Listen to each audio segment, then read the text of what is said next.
Habían pasado 3 lunas desde que los israelitas abandonaron la tierra de Egipto, donde habían sufrido la esclavitud y la opresión.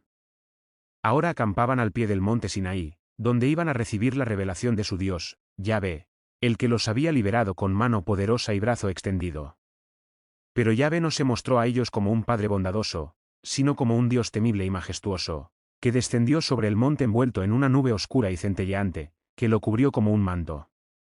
El monte se estremeció y se encendió como una antorcha, y el sonido de una trompeta resonó en el aire, cada vez más fuerte y más agudo. El pueblo se aterrorizó y se alejó, y solo Moisés, el líder de los israelitas, se atrevió a acercarse al monte, donde Yahvé lo llamó. Moisés subió al monte y entró en la nube, donde permaneció 40 días y 40 noches, hablando cara a cara con Yahvé.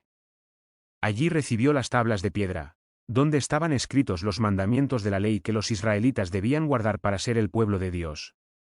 Cuando Moisés bajó del monte, su rostro resplandecía por el reflejo de la gloria de Yahvé, y el pueblo se postró ante él. Moisés les comunicó las palabras de Yahvé, y el pueblo respondió: haremos todo lo que Yahvé ha dicho.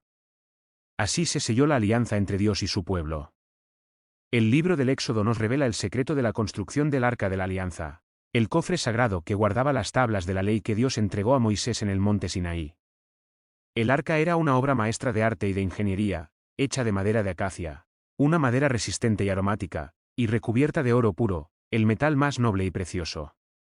El arca medía 1,5 codos de alto y de ancho, y 2,5 codos de largo, unas medidas que equivalen a unos 75 centímetros por 1,25 metros.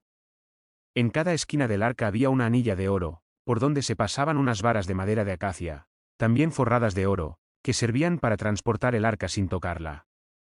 Las varas nunca se debían separar del arca, pues era tan sagrada que nadie podía tocarla ni mirarla sin morir. Sobre el arca había una tapa de oro, llamada el propiciatorio, donde se encontraban 2 querubines de oro, unos seres alados que representaban la presencia de Dios. Los querubines extendían sus alas hacia arriba, cubriendo el propiciatorio, y se miraban el uno al otro, mirando hacia el propiciatorio.